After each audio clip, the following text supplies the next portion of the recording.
ready for something out of this world. We're going deep into Close Encounters of the Fourth Kind today. Really flips the idea of first contact on its head, doesn't it? Totally. One story, one alien species, the Kix. Let's see what we can pull from it. It tricks you at first.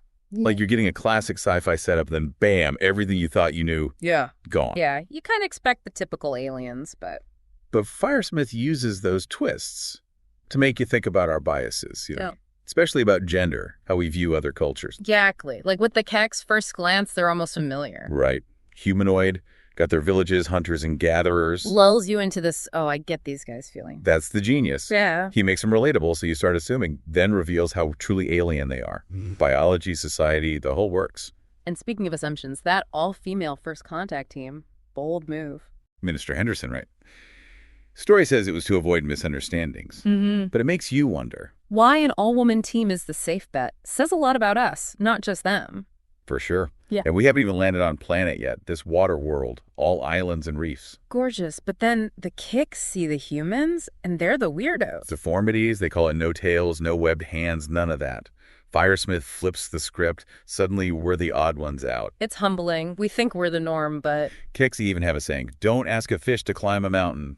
Simple, but it nails it. Trying to force our views on something shaped so differently. Recipe for disaster. 100%.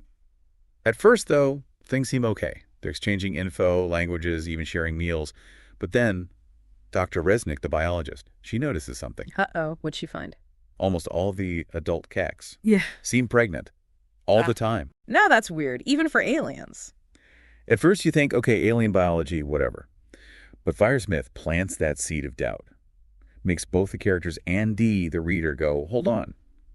What seems normal to them could be huge. You just know there's a bigger story there. And there is, but it gets kind of unsettling. But before we go there, imagine actually being on that team. Stepping onto a whole new planet, everything you thought you knew. The awe, the thirst to learn, but also the weight of knowing every choice could change everything. Heavy stuff, and it only gets heavier. Things get really wild with that coming-of-age ceremony, though. No more just exploring. Things get real. Yeah, disorienting is putting it mildly. Even for, seasoned space explorers. Then there's this drink, the Elixir of Change. Sounds potent. Imagine having to analyze that with our Earthling science. Firesmith gives us snippets of Dr. Resnick's process, though. So what's in it? Some kind of alien moonshine. Hallucinogenic, for one. Mm-hmm.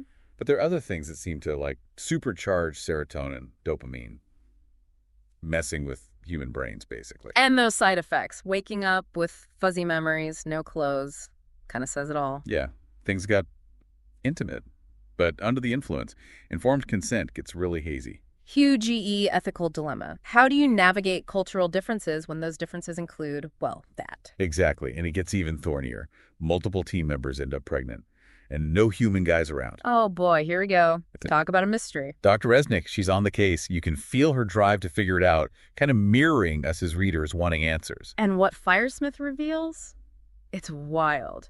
But first, he throws in this anglerfish comparison. Right. For those who haven't seen them, picture a tiny male anglerfish basically latches onto the female. It becomes part of her. Okay, that's kind of creepy, not gonna lie. But I see where he's going with this. Because the Canics, they don't have two sexes, they have three. Sterile females, these tiny parasitic males, and even tinier parasitic females. Yeah. All inside the bigger females. It's like a whole ecosystem in one body. Blows your mind, right? Sex, gender, even what an individual is. Exactly. It's fascinating and unsettling at the same time. It makes you confront your assumptions about life itself. But it's not just a plot twist. It forces a question. How would we react to something this different? Could we handle it ethically? What about consent with a species like this? Or would we just freak out because it's not familiar? Especially considering the team members carrying Canic's offspring. They're in an impossible situation. Consequences no one saw coming. Reminds you that exploring the unknown, even with good intentions, there's a huge responsibility there. Yeah, talk about a curveball they weren't prepped for. But then, out of nowhere, the replacement team shows up. Thompson, Stevens, Captain Walker. Raring to go. No clue what they're walking into. Really drives home how tricky interstellar communication would be by the time you get a message across light years. Everything's different, right? It's like a time delay on the biggest scale. Makes you wonder if we can even do interstellar diplomacy, Daunting is one word for it. But this new team, they're adaptable, caring for these alien babies, even with everything so messed up. There's something kind of hopeful about that, don't you think? That human urge to care, even when it's the weirdest situation. Maybe it's universal, that caregiver thing, across species, galaxies, who knows? Nice thought, right. And we need a little nice after all that. But Firesmith, he's not done with us. What happens to those kids? Two cultures colliding. And the team members. Yeah. Those pregnancies, do they accept it, or does that kind of experience change you forever? He leaves us hanging, on purpose. Yeah. Makes you think hard about meeting a species that just breaks our understanding of life. And that's what makes this story great, right? It's not just spaceships and aliens, it's about us, how we handle the truly unknown. It's a push to question our own ideas, to be careful but still curious. Absolutely. Well, that about wraps up our deep dive into Close Encounters of the Fourth Kind. Hopefully got you thinking about more than just the plot. About the vastness out there and how little we know. But hey, gotta start somewhere. Exactly. Keep exploring, keep asking those big questions, and until next time, keep an open mind.